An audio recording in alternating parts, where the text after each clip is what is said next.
En 30 minutos, MF Economía e Inversiones y Radio 1000 te traen los principales temas económicos del mundo y de Paraguay con Economía a 1000. Este podcast es presentado por la Bolsa de Valores de Asunción, promoviendo los valores del mercado. Bienvenidos a esta tercera temporada de Economía 1000. Agradecerles muchísimo la compañía y hoy arrancamos el primer episodio, como ya decía, de esta tercera edición del programa que lo hacemos en conjunto con Radio 1000 y la consultora MF Economía e Inversiones. Quien les saluda, Prince Otto, quien también les acompañará durante toda la semana y hasta, si Dios quiere, fin de año. Y hoy me acompaña la compañera economista, forma parte del plantel de la consultora MF Economía e Inversiones, Adriana Guillén. ¿Cómo estamos, Adriana? ¿Qué tal?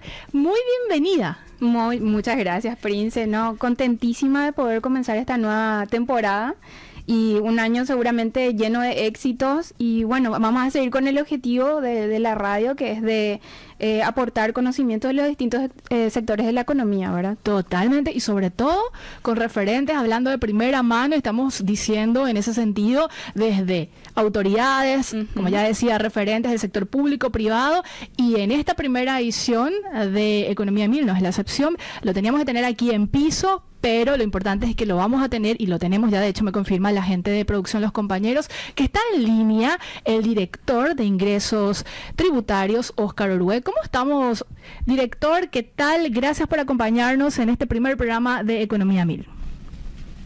Buen día, Prince, buen día también para Adriana, para toda la audiencia de Radio 1000. En primer lugar, pedir disculpas por no poder estar en piso, se me alargó una reunión y por el tema del tiempo ya no llego, pero bueno, lo importante es que podamos estar comunicados y lo importante es que podamos poder hablar y bueno, agradecerte el espacio y las disculpas correspondientes.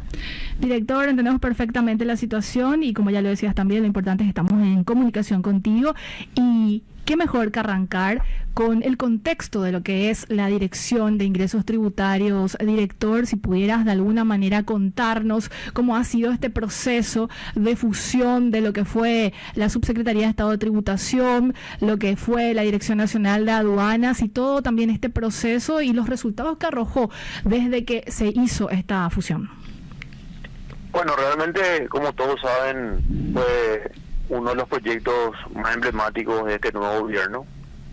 Se inició inclusive antes de que el presidente Peña asuma o jure como presidente.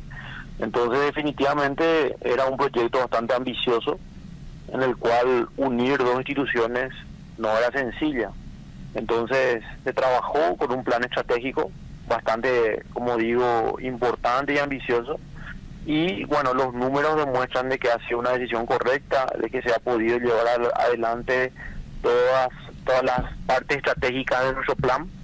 Y bueno, estamos hablando de que en 16 meses se superó los $1.000 millones de aumento de recaudación. Se aumentó el PIB, la presión tributaria, que es la recaudación versus el PIB. Entonces definitivamente ahí se demuestra de que fue una decisión correcta. Inclusive este aumento de presión tributaria se hizo sin aumentar impuestos, sin crear nuevos impuestos.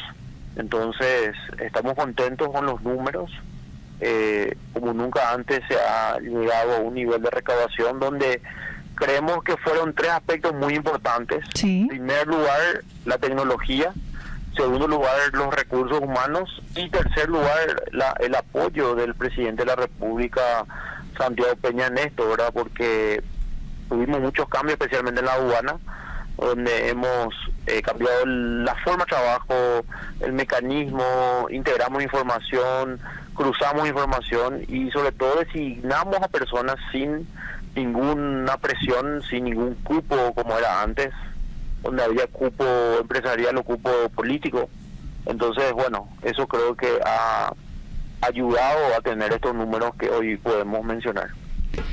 Directora, imagino también todos estos cambios que se tuvieron que hacer sin afectar la estructura del plantel, sobre todo de recursos humanos, tratando de valorar y sobrevalorar sobre todo a ese talento humano que también tienen ambas instituciones y que imagino también formó parte de este gran desafío en este proceso de reacomodo de una nueva institución.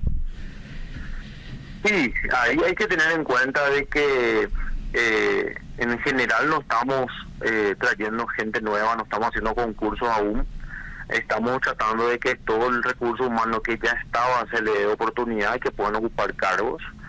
Por ejemplo, ahora hicimos un proceso de selección interno donde hemos hecho un proceso bastante exigente. Hicimos pruebas, diferentes tipos de pruebas, inclusive utilizamos el polígrafo para poder un poco conocer la experiencia y sobre todo la integridad de los funcionarios para el área de anticontrabando. Eso en primer lugar. Después tuvimos exámenes psicotécnicos, toxicológicos, diferentes tipos de pruebas, de tal manera poder tener los resultados, como digo, que hoy estamos viendo. El año pasado incautamos más de 20 millones de dólares de productos que entraron de contrabando. Bueno, el aumento de la recaudación fue casi 21%. Estamos hablando que en total de enero a diciembre del 2024 estamos hablando de 940 millones de dólares más.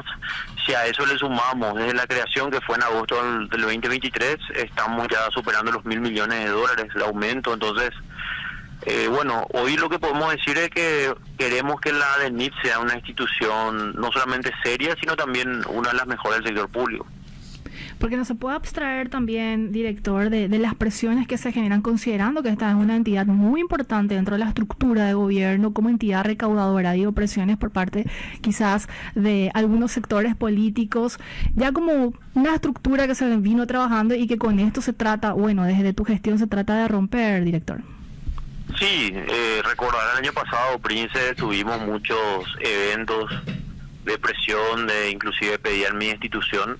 ¿De acuerdo? Justamente porque no estábamos de acuerdo con ciertas prácticas que estamos tratando de romper, ¿verdad? Tampoco digo que eso se solucionó de la noche a la mañana, está siendo un proceso. Estamos designando a la gente en base a su capacidad y su mérito y no en base a un cupo político. Y después también los procedimientos, ¿verdad? Anteriormente, por darte un sencillo ejemplo, se incautaba un producto o un vehículo con producto de contrabando y después se llamaba y se ordenaba que se libere, ¿verdad? Eso sucedía, era una práctica común y eso estamos rompiendo, ¿verdad? No tuvimos presión en diferentes lugares, en diferentes zonas, donde la práctica era totalmente corrupta, por llamar de una manera, y que de alguna manera hoy estamos rompiendo, cambiando, seguimos. Si bien seguimos recibiendo a veces llamadas, pero bueno, eso está mermando y sobre todo se está entendiendo de que tenemos que dar este paso si queremos algo diferente. Por eso los números demuestran que esta gestión está dando estos resultados. Y también hicimos denuncias, ¿verdad? Habíamos hecho, y recordarás, por ejemplo en el aeropuerto, cambios de mercaderías. Hemos descubierto eso y hemos hecho la denuncia al Ministerio Público, se hicieron 7 allanamientos, ese proceso sigue, donde hay funcionarios involucrados. Entonces, no es sencillo, pero tenemos la seguridad y convicción de que estamos por el camino correcto.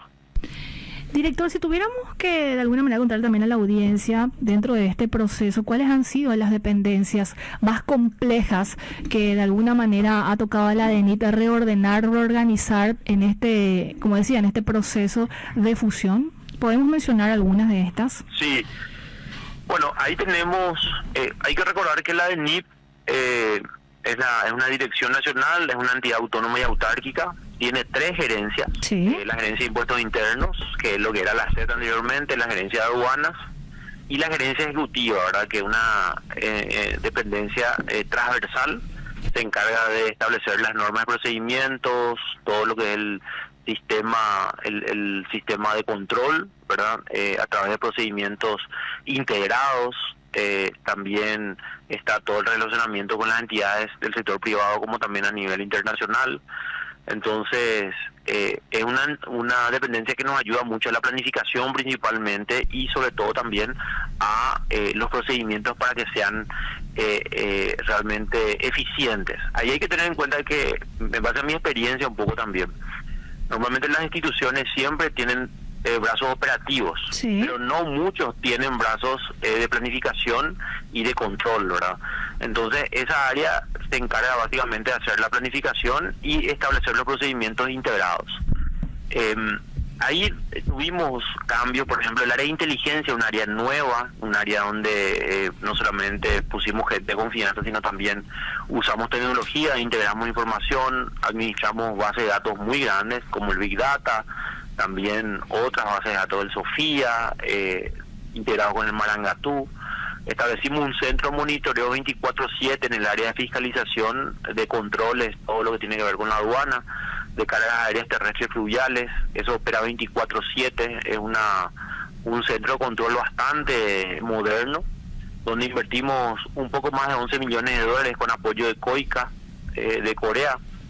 Y después establecimos también modificaciones en las fiscalizaciones y en control de las mercaderías en base a un sistema de gestión de riesgos. Creo que eso fue lo más desafiante, ¿verdad? Porque hoy a través de tecnología podemos ver una carga y podemos saber de que no nos están mintiendo, de que establecimos este perfil de riesgo en base a ciertos indicadores que nos da un poco saber quiénes son, cuánto tiempo operan, inclusive en la lucha contra el narcotráfico también nos ayudó mucho a poder detectar cargas que estaban contaminadas. Entonces eso fue lo que nos permite hoy tener algo más integral, ¿verdad? Y romper ciertas prácticas, ¿verdad? Porque sabíamos que en la aduana había prácticas no solamente de subvaloración, de cambio de mercaderías, sino también donde había esquemas de recabación paralela.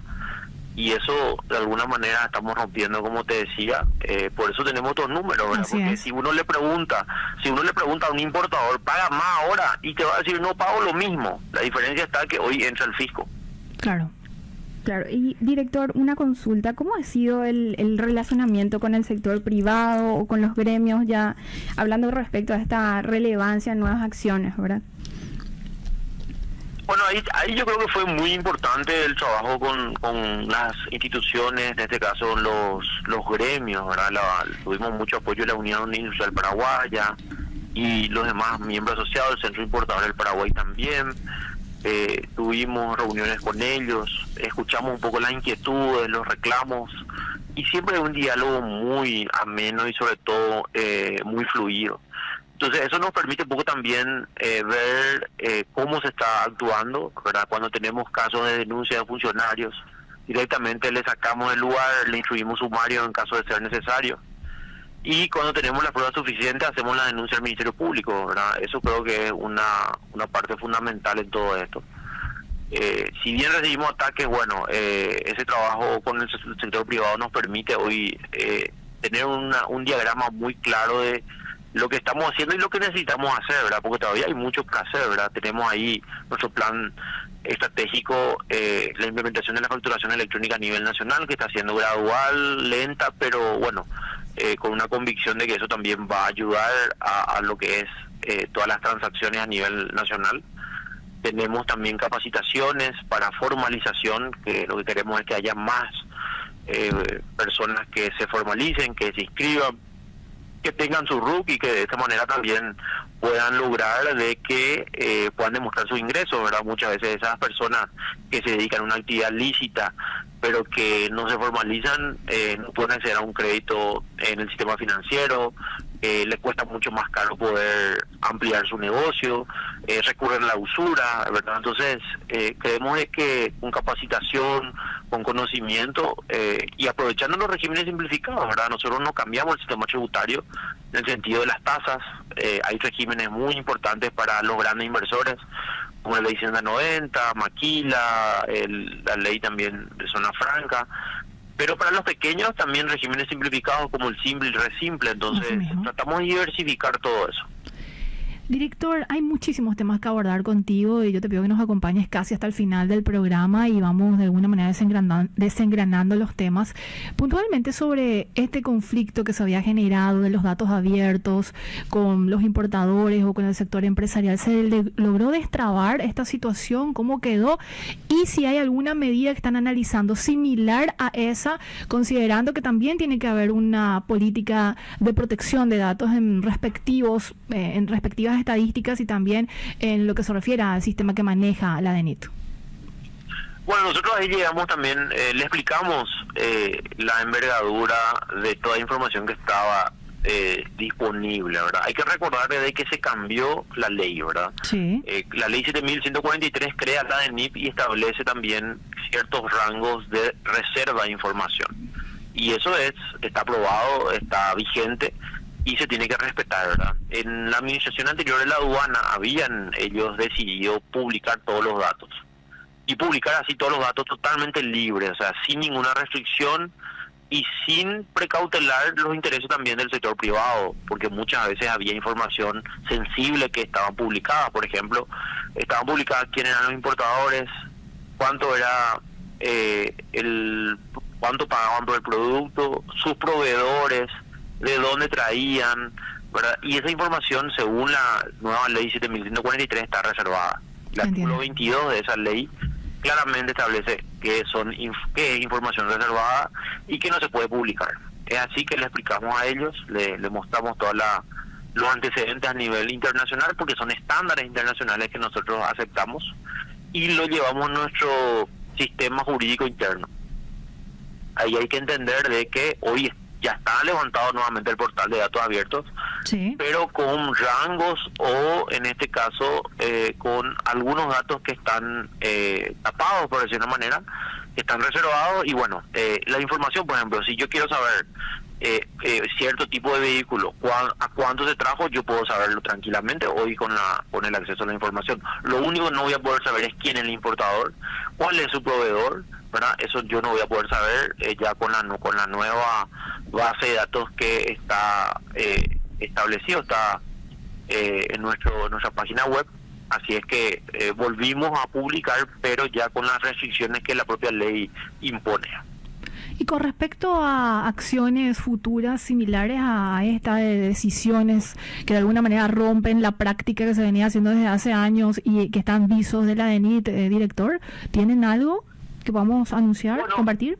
Bueno, cambios así en general, yo creo que lo que vamos a hacer probablemente tener más casos de denuncias que vamos a hacer por facturas falsas, facturas clonadas. Eso estamos ya cerrando una serie de investigaciones que hicimos. Después también la idea es, en ese nuevo plan anticontrabando, tener mayor resultado en cuanto a los financistas, que es algo que en el 2024 no tuvimos todavía, pero que ya tenemos básicamente una línea investigativa donde nos va a permitir tener mayor información y un mayor trabajo de inteligencia para poder ver quiénes son los financistas, porque estamos hablando de cargas importantes, cargas multimillonarias, ¿verdad? No es solamente el chiriquitaje como anteriormente veíamos que se incautaba.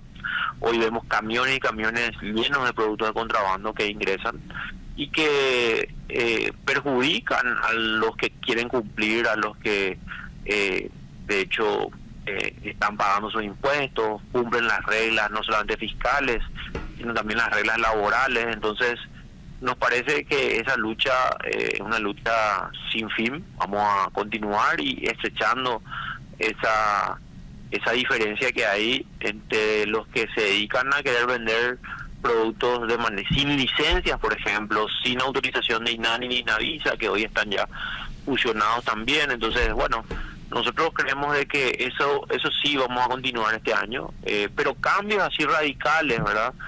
Hay que recordar que el presidente Peña lo mencionó muy claramente: nos vamos a cambiar el sistema tributario, nos vamos a aumentar impuestos, nos vamos a cambiar en estos próximos años que continúan, hasta el 2028 tenemos este gobierno, no va a haber cambio en las reglas fiscales. Entonces eso nos permite también tener seguridad y sobre todo previsibilidad.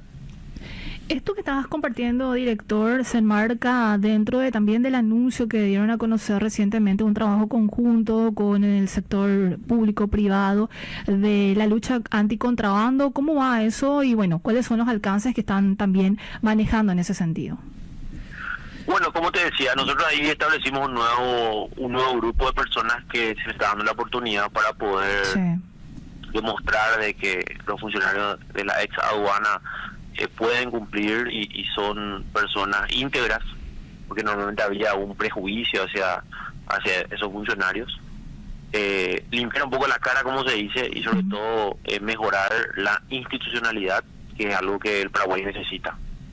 Ahí hemos hecho ese concurso donde inclusive los que no pasaron la prueba ya fueron reubicados.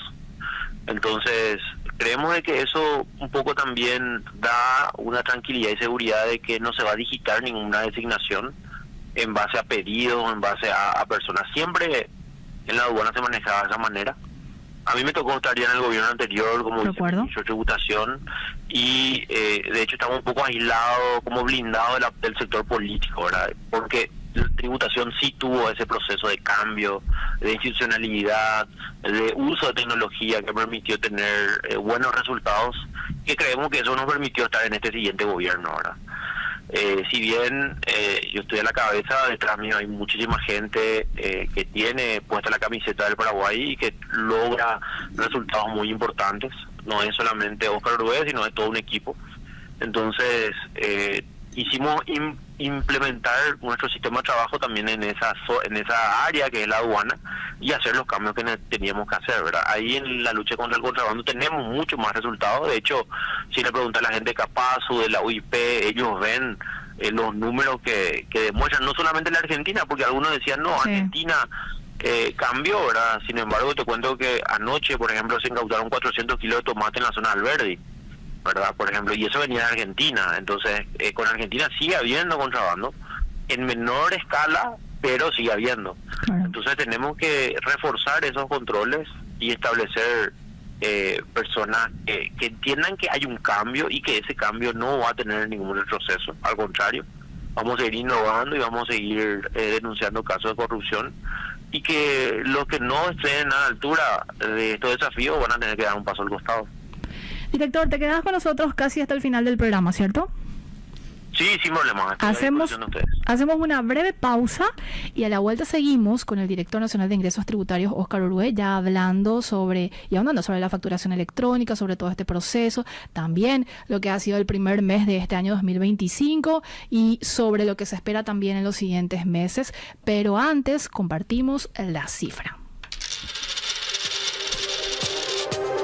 MF Economía e Inversiones se presenta la cifra económica del día.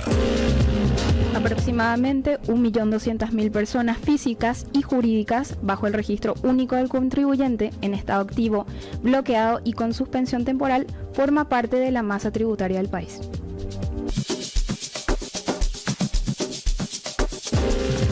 MF Economía e Inversiones presenta el dato económico del día.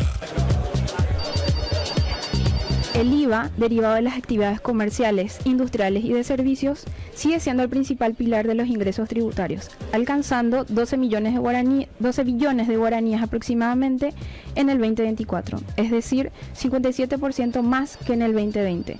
No obstante, su participación en la recaudación total ha disminuido levemente, pasando del 52% en el 2020 al 50% en el 2024. Seguís escuchando Economía 1000, agradecerte tu compañía. Seguimos también aquí en la conducción, Adriana Guillén, Prince Otto y por supuesto nuestro invitado especial de hoy, Óscar Uruguay, Director Nacional de Ingresos Tributarios. ¿Seguís del otro lado, director? Sí, estoy por acá.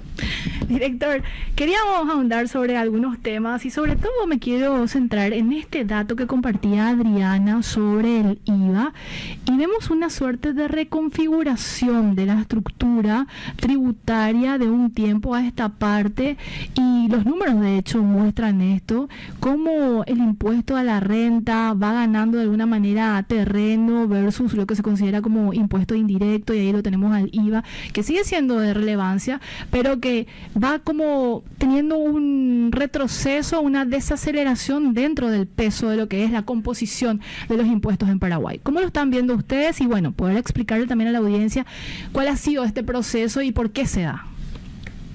Bueno, nosotros habíamos, cuando ya estaba en el Viceministerio de Tributación, cuando habíamos, cuando entró en vigencia la ley 6.140, la ley de modernización y simplificación del sistema tributario.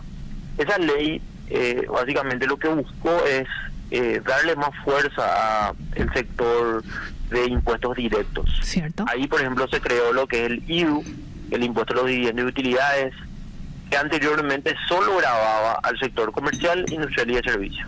El IDACIS, que era el impuesto a la renta de actividades comerciales, industriales y de servicios, se pagaba un 10% de renta, y al distribuir utilidades se pagaba un 5% adicional. Sin embargo, el sector agrícola y pecuario no pagaba ese 5%, solamente pagaba el 10% de renta, y ya no, cuando distribuía utilidades ya no pagaban nada. En su momento, lo que se buscó con la ley 125 del año 92 era justamente darle fuerza a el sector agrícola y pecuario, teniendo en cuenta que Paraguay tenía un potencial de desarrollo en ese sector. Pero este momento nosotros pensamos que ya era un momento de equilibrar un poco la balanza para todos los sectores. Con la ley 6.380 logramos justamente eso.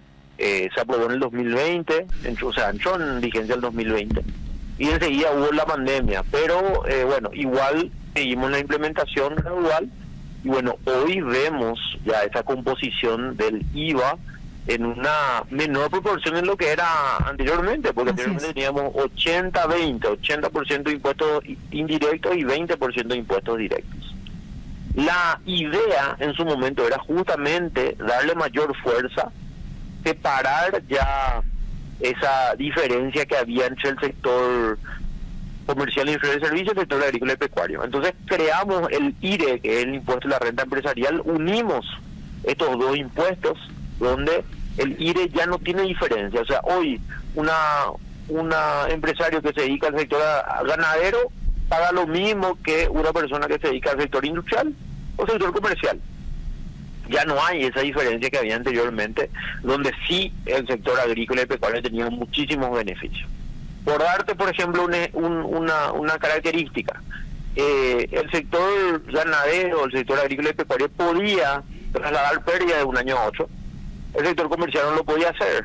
Entonces, ahora todos pueden trasladar pérdidas, por ejemplo.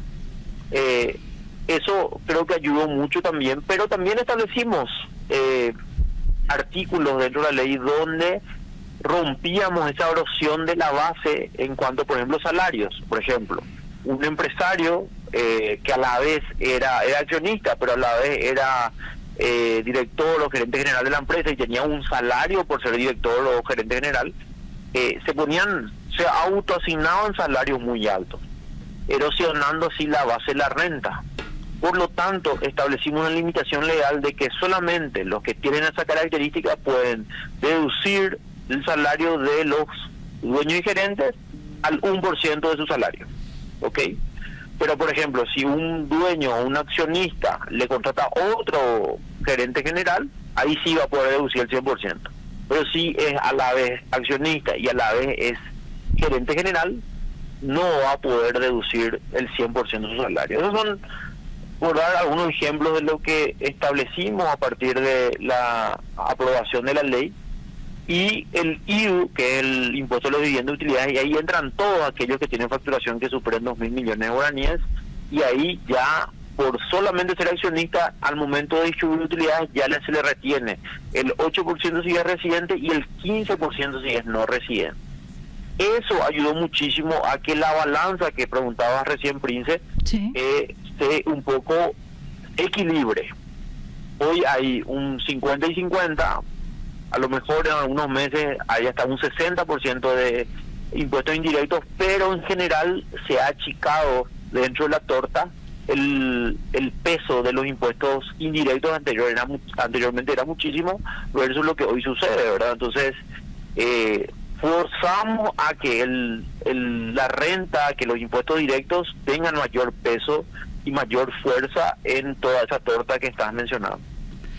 Director, también mencionabas como parte de todo el proceso que viene llevando la Dirección Nacional de Ingresos Tributarios, uno de los pilares es la digitalización, y en ese sentido, ¿cómo están trabajando, sobre todo con instituciones como el Instituto de Previsión Social? Porque hay que reconocer, Paraguay está un tanto rezagado en materia tecnológica, sobre todo en el cruzamiento de datos de instituciones tan importantes y que forman parte de la estructura del Estado. ¿Hay un proceso, un avance en ese sentido de poder intercambiar información? ¿Cómo lo están viendo? ¿Hay planes? Si puedes compartir también eso al respecto. Bueno, nosotros tenemos una ley que se aprobó en el 2020 también, que es la ley 55,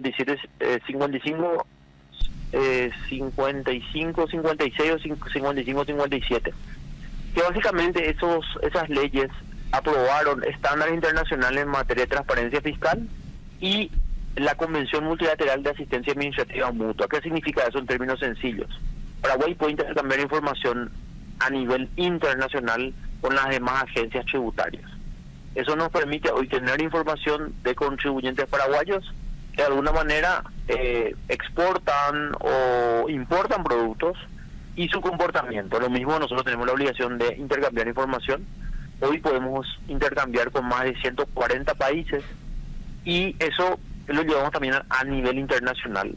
Hemos establecido también unos procedimientos de intercambio de información en base a convenios interinstitucionales con diferentes instituciones, ¿verdad?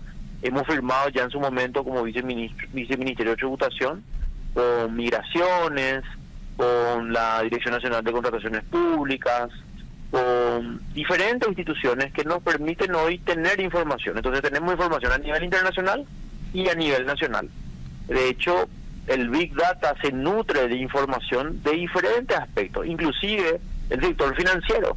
Nosotros hemos firmado convenio con el Banco Central de Paraguay y tenemos información porque se levantó el secreto bancario en el 2020, producto de esas dos leyes que recién les mencionaba, sí, que es de transparencia fiscal. ¿Por qué? Porque Paraguay, a partir de ese año, pasó a salir de la lista de países no cooperantes a nivel internacional y se estableció que el delito, tanto de evasión de impuestos como de contrabando, son delitos precedentes de lavado de dinero.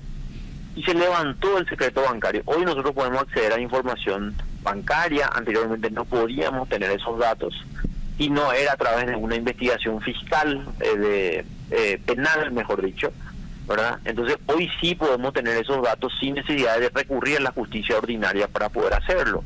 Eso nos da a nosotros una ventaja muy importante en cuanto a investigación, en cuanto a lucha contra la evasión fiscal, porque bueno, hoy gran parte de todo el comercio está bancarizado, ¿verdad? Entonces definitivamente para nosotros era muy importante tener esos datos. Entonces creo que es muy importante eso. El perfil de riesgo que nosotros hemos creado nos permite tener totalmente de forma tecnológica el perfil de cada contribuyente, donde vemos si está en blanco, está en verde, si está cumpliendo, si está en amarillo, si hay alertas, y en rojo si hay que hacerle las fiscalizaciones.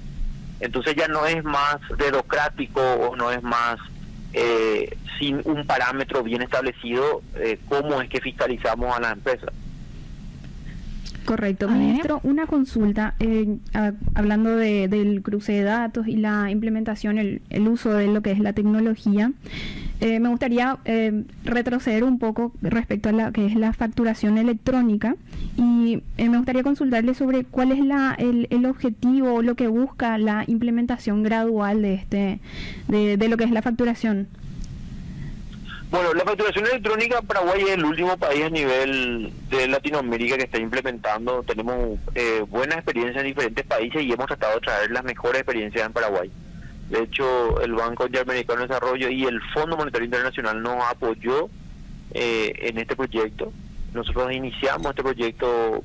Las primeras facturas electrónicas se emitieron en diciembre o noviembre del 2018 en el gobierno anterior, y después comenzamos a implementar en base a un calendario, a un cronograma bastante ambicioso. la pandemia hizo que nos retrasemos muchísimo, lastimosamente. Sin embargo, seguimos, ¿verdad? Hoy hay más de 6.000 contribuyentes que emiten factura electrónica diariamente. Nuestro sistema de facturación electrónica es un sistema bastante moderno, donde es un sistema asincrónico. ¿Qué significa eso? Es un sistema en el cual nosotros tenemos hasta 72 horas para recibir la factura. No hace falta, por ejemplo, hay localidades donde no tienen internet o donde no hay energía eléctrica o se les fue la energía eléctrica y no van a poder enviar al momento de la transacción. Sin embargo, tenemos ese tiempo para poder enviarlo y es válido aún. Entonces, eso es una forma en la cual nosotros estamos ampliando todo el sistema de facturación electrónica. Pero teníamos un problema. ¿Cuál era el problema? Que el sector de los pequeños contribuyentes. El costo de una firma electrónica cualificada es más o menos entre 80 a 100 dólares, era hace 2 años. Entonces nosotros veíamos de que ese era un inconveniente para poder masificar la facturación electrónica.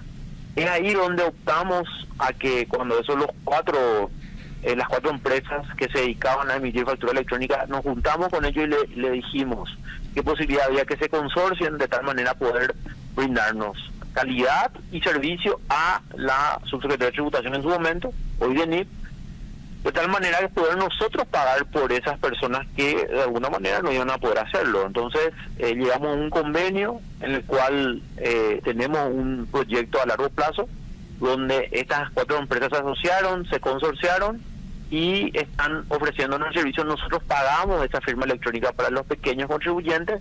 Por ejemplo, Prince, vos o Adriana, si vos tenés facturas, si vos sos contribuyente de renta personal, por ejemplo, de IVA, podés tener tu firma electrónica sin ningún costo, podés acercarte aquí a la Dirección Nacional de Ingresos Tributarios. Nosotros, con un proceso muy sencillo, muy rápido, te damos esa firma electrónica y el software como para que emitas desde tu celular o desde cualquier lado tu factura electrónica. Entonces, creo que eso es un paso trascendental en la informatización o el uso de tecnología para dinamizar un poco también el comercio, por un lado, pero por otro lado nos sirve a nosotros para ya olvidarnos lo que es el papel, de que se borre, de que se pierda, ya queda en la base de datos de la DENIT, por un lado, y por otro lado también hay trazabilidad en la operación, hay seguridad en la información y sobre todo también nos ayuda a luchar contra la evasión fiscal.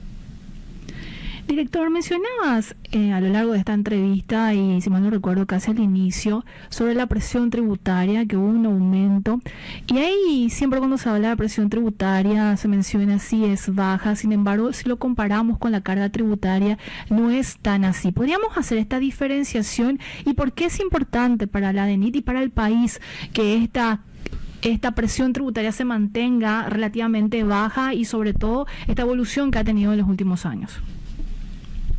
Bueno, la decisión política era de, como te decía, no aumentar impuestos, pero necesitamos recaudar más para poder cumplir con los planes sociales, los planes de desarrollo del país, las políticas públicas inclusivas, etcétera.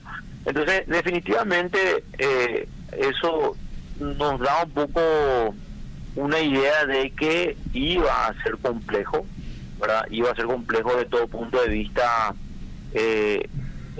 poder tener una mejor recaudación. Y lo decíamos con el presidente Peña cuando él me invitaba a formar parte de su gobierno, de que no podíamos tener resultados diferentes si hacíamos lo mismo. Hemos cambiado, ¿verdad? Hemos establecido controles más específicos, cruzamientos de datos, y bueno, hoy hay una sensación de riesgo mucho más alta, en el cual la gente dice, voy a pagar nomás el impuesto que es bajo, de tal manera a evitarme que me multen 300%, ¿verdad? Que es la multa máxima que podemos aplicar, ¿verdad? Así es. Entonces creemos de que eso un poco nos ayuda realmente a que hoy haya esa idea de que tributación, o la DENIT en este caso, tiene herramientas que podamos ya, independientemente de la cara del cliente, ya saber su comportamiento y tener ya una previsibilidad en el comportamiento del contribuyente, ¿verdad? Creemos que, como te digo, que la tecnología fue clave, nuestro plan estratégico fue clave, y bueno, nuestra gestión es muy transparente, ¿verdad? nosotros, a pesar de quién sea la persona que está detrás, nosotros actuamos en base a lo que establece la ley sin ninguna diferencia, y creo que eso un poco nos da también la seguridad y sobre todo la demostración de que la institucionalidad está por encima de cualquier grupo o de cualquier sector. ¿Cuál era el nivel de la presión tributaria y a cuánto pasó finalmente, director? Y si hay algún tipo de perspectiva para los siguientes años en donde se quisiera de alguna manera alcanzar. Bueno, nosotros teníamos el objetivo que era 1% más del PIB. Sí. Eso era nuestro objetivo de aumento de recaudación. Eso sería más o menos 430 millones de dólares de aumento sin el cambio del sistema tributario. Nosotros hoy llegamos el doble de eso. Entiendo que de 10 pasó a 11,4% el aumento según el informe del Ministerio de Economía y Finanzas, que al final ellos son los que Cierto. preparan todo lo que es el SITUFIM, ¿verdad? La situación financiera del país. Y ese fue el reporte que dio el ministro Carlos Fernández Valodino, ¿verdad?, en su última exposición en el Banco Central del Paraguay. Y mencionas... Así que bueno, sí. No, que mencionabas lo del Ministerio de Economía y Finanzas y no puedo tampoco abstraer de preguntarte lo siguiente antes de hacerle la pregunta a Adriana e ir cerrando esta entrevista. Con respecto a lo que se conoce como gasto tributario, director, y en alguna ocasión ya te había consultado sobre el tema, porque me decías que está en cancha del MEF o del Ministerio de Economía y Finanzas, pero hay una suerte de reanálisis o una conversación sobre el tema de reconsiderar los componentes de lo que se conoce como gasto tributario, o eso no está dentro de la agenda o de la mesa, director. Y nosotros no tenemos una agenda respecto a eso, ¿verdad? Entiendo que esa pregunta debería ir un poco más mirando al que establece la política fiscal, que es el Ministerio de Economía, pero por lo menos en las reuniones que tuvimos no estamos hablando de una preocupación de ir reduciendo, porque hoy el gasto tributario se relaciona a leyes de inversión, ¿verdad? Ley 6090, ley de maquila, la ley de zona franca, el IVA que tenemos, que es el 5% para canasta básica familiar, ¿verdad? Yo creo que hoy básicamente el porcentaje en relación a la recaudación bajó, ¿verdad? Porque hay que tener en cuenta de que mantiene esos regímenes especiales, ¿verdad? Así es que yo creo que no hay nada que mirar por ahí todavía. Solamente vamos a preguntarle al siguiente gobierno si quiere mirarlo de forma diferente, ¿verdad? Yo tengo también algunos pensamientos personales, pero que no lo menciono porque no es una parte de nuestra agenda como gobierno, ¿verdad? Y aparte es difícil uno opinar siendo autoridad nacional, entonces yo creo que tenemos que dejar eso para los siguientes gobiernos. Nosotros creemos que así como estamos bien. Nosotros queremos diversificar la industria, queremos ampliar la mano de obra, queremos ampliar el desarrollo del país a través de inversión extranjera, así que estamos trabajando para eso. El presidente tiene una agenda internacional muy ambiciosa también, de tal manera que vengan a instalarse. Tuvimos ya muchos casos en los cuales extranjeros están viniendo, la base se está ampliando. Imagínate que cuando yo asumí el cargo de viceministro en el 2019 éramos casi 700.000 contribuyentes, hoy somos casi 1.300.000, ¿verdad?, entre personas físicas y jurídicas. Entonces yo creo que todavía tenemos un sector que necesitamos que se formalice. Correcto. Sí, y bueno, nada más para recalcar que las acciones que está tomando la DENIT tienen mucha concordancia. De hecho, en su boletín del mes de enero tuvieron una recaudación fiscal, un aumento del 9,1% en la recaudación fiscal total, de hecho. ¿Y cómo evaluarías el primer inicio o el primer mes del año, director, en ese sentido? Y bueno, ¿cómo están viendo también para los próximos meses? Bueno, hay que recordar que la base es muy alta, ¿verdad? El año pasado tuvimos un aumento que hasta nosotros nos sorprendió, ¿verdad? Entonces la base es bastante alta, por lo tanto este aumento fue para nosotros importante, ¿verdad? Nosotros estábamos estimando solamente un 7%, sin embargo cerramos 9,1%, ¿verdad? Ahí dentro de ese aumento gran parte es IVA, gran parte es consumo, ¿verdad? Hay que recordar que el movimiento de enero refleja, o en este caso el pago de enero refleja el movimiento de diciembre. Entonces, definitivamente el sector formal por lo menos tuvo un comportamiento bastante bueno. Pero sí, seguramente Adriana tiene el reporte, va a ver de que tuvimos en impuestos aduaneros un aumento del 15,2%, ¿verdad? Los controles en la aduana nos permiten hoy tener el mayor porcentaje de aumento, ¿verdad? Porque ahí corregimos muchísimo, ¿verdad? Entonces, ahí, por ejemplo, lo que te decía, cambio de mercadería, su valoración en eso en frío, el producto es lo que nos permitió tener este porcentaje bastante importante. Sin embargo, si uno mira lo que fue impuestos internos solamente, hay que recordar que fue casi 5%. Hay que recordar que el IVA también se paga en la aduana, por lo tanto, por eso decía que la importación también fue importante, por eso es que tuvimos ese número, ¿verdad? Y de hecho creo que este mes de febrero vamos a tener un número bastante, estamos bastante bien. Justamente estoy mirando acá que cerramos, hoy por lo menos, bueno, estamos recién en el 10 de febrero, estamos ya con un aumento bastante bueno, ¿verdad? Yo creo que vamos a cerrar por lo menos superando el 10% para febrero, así es que bastante bien, ¿verdad? Estamos los primeros 5 días hábiles que tenemos, vemos de que hay todos los días fueron positivos, entonces estamos cerrando vamos a cerrar bastante bien febrero nuevamente, y bueno, estoy contento yo con los resultados porque eso también demuestra nuestra gestión. Si bien estamos arrancando básicamente el año, director, se propone o se incluye dentro de la del proyecto de presupuesto general de la Nación 2025 proyecciones de ingresos tributarios. ¿Podrías recordar de cuánto estamos hablando? Y bueno, siempre sujeto evidentemente al escenario o a cómo se desarrolla la economía tanto a nivel nacional e internacional para que se pueda cumplir lo que se propone dentro del PGN 2025. Bueno, el PGN básicamente tiene una proyección del 7%, 7,5% creo que es lo que está en el presupuesto, ¿verdad? Si nosotros hacemos un cálculo así, a grosso modo, como se dice, estamos hablando de 4.900 millones de dólares que se recaudó, casi 5.000 millones de dólares que se recaudó el año pasado, ¿verdad? A eso que estamos hablando de impuestos, tanto internos como lo que tiene que ver con el comercio exterior. Si nosotros calculamos un 7% sobre eso, estamos hablando de aproximadamente 343 millones de dólares. Sin embargo, nosotros estimamos que vamos a lograr entre 400 a 500 millones de dólares más este 2025.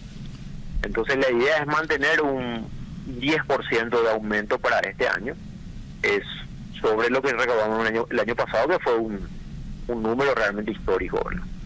Así que básicamente así es, Prince. Estamos muy contentos, como te decía, de lo que tuvimos, de los resultados. Hay que recordar también que a nivel internacional también fue muy bueno, porque yo el año pasado dejé la presidencia en el 2024 de la Declaración de Punta del Este, que es una iniciativa de la OCDE para el intercambio de información y la transparencia fiscal, ¿verdad? Fui presidente 2 años consecutivos, mis bares me eligieron. Sí. Y bueno, en el 2022 fui vicepresidente, ¿verdad? Y después me eligieron para el 2023 y 2024, ¿verdad? Entonces, tuvimos 3 años donde tuvimos una agenda internacional muy cargada, y que bueno, que eso también posiciona al Paraguay, porque si bien los colegas eligen a la persona y no le eligen al país, sino le eligen a la persona, bueno, yo represento al país al final, ¿verdad? Entonces, que Paraguay haya sido reconocido en ese aspecto me parece bastante bueno.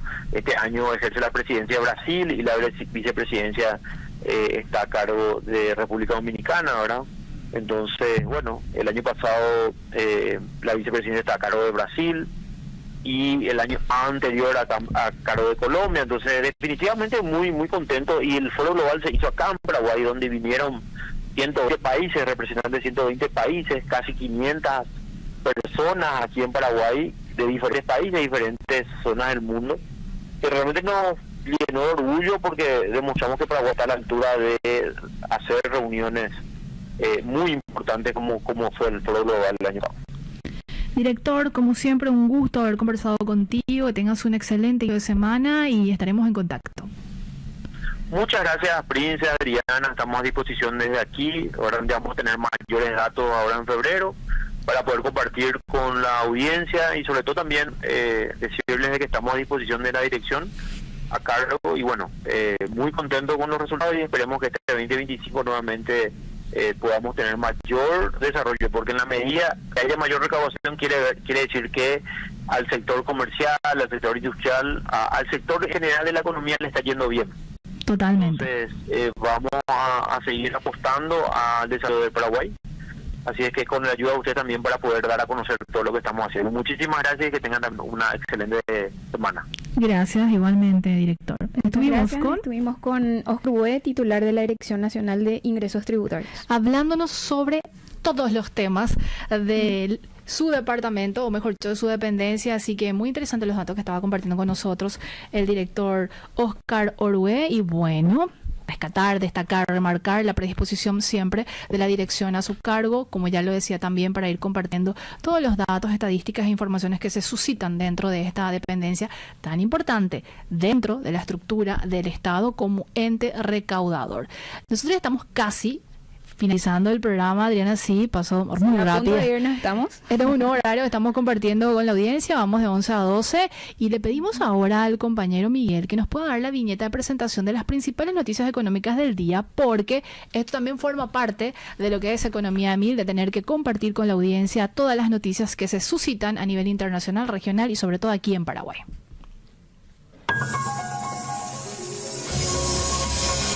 MF Economía e Inversiones presenta las principales noticias económicas de Paraguay y el mundo.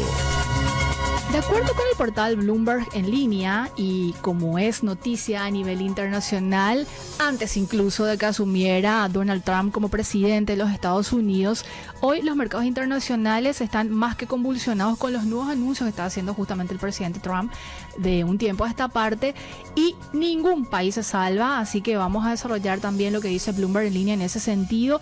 Y como uno de los indicadores económicos, el dólar repuntó frente a la mayoría de las principales divisas después de que el presidente Donald Trump dijo que anunciaría aranceles a las importaciones de acero y aluminio, lo que impulsó una renovada carrera hacia la moneda de reserva.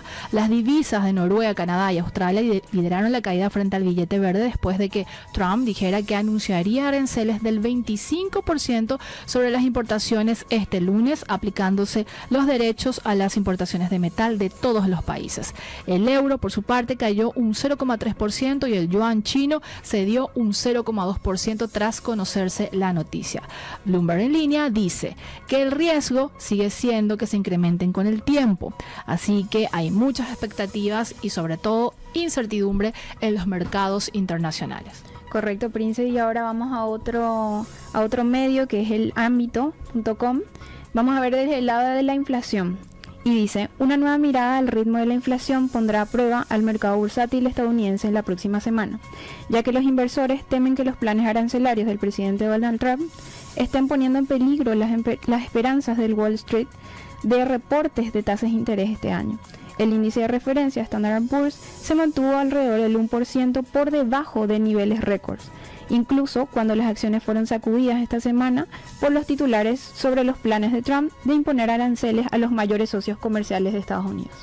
Y ya en el ámbito nacional, esto es el portal Forbes Paraguay, en el ámbito de las exportaciones de soja, Argentina sigue siendo el principal destino de la producción paraguaya, con una destacada participación del 84% en el volumen total exportado. Durante el último periodo, el país vecino importó 6.700.000 toneladas de soja paraguaya, lo que reafirma su posición como el principal socio comercial de Paraguay en este sector agrícola. La relación estrecha entre ambos países resulta clave para la economía local y la industria sojera nacional. Brasil, otro socio comercial cercano, ocupa el segundo lugar en el destino de la soja paraguaya con una participación del 10%. En el mismo periodo se enviaron aproximadamente 800.000 toneladas hacia el vecino país, dice también este portal ya paraguayo. Adriana, ¿vamos despidiendo? Sí, pero nos vemos mañana. Sí, y quiero hacer un paréntesis aquí y mencionar y vuelvo a remarcar el agradecimiento muy especial a la radio, también obviamente a la consultora AMF Economía e Inversiones, a cargo del economista, ex ministro de Hacienda Manuel Ferreira y todo el equipo ahí, Olga Ferreiro, Ingrid Herrera y todos los compañeros también que nos dan el soporte correspondiente para seguir llevando adelante este programa que trata de romper de alguna manera los temas que se vienen desarrollando durante todos los días aquí en Paraguay, y que cuando hablamos de economía es una pieza más que importante hablarlo, porque como yo siempre digo, desde que nos levantamos hasta que dormimos hacemos economía, así que muchas gracias también, y sobre todo a nuestra familia que nos permite también hacer este acompañamiento y este aporte tan importante. Así mismo, Prince, y bueno, vamos a seguir con los principales temas de la semana, siempre viendo todos los sectores de la economía y bueno, haciendo relevancia la importancia de los actores, ¿verdad? Y saludos muy especiales a nuestros fieles oyentes también, y una mención muy especial a Lorenzo Amarilla, a quien también agradezco el acompañamiento correspondiente para cada programa. Nos vamos despidiendo, que tengan un excelente inicio de semana. Este podcast es presentado por la Bolsa de Valores de Asunción, promoviendo los valores del mercado.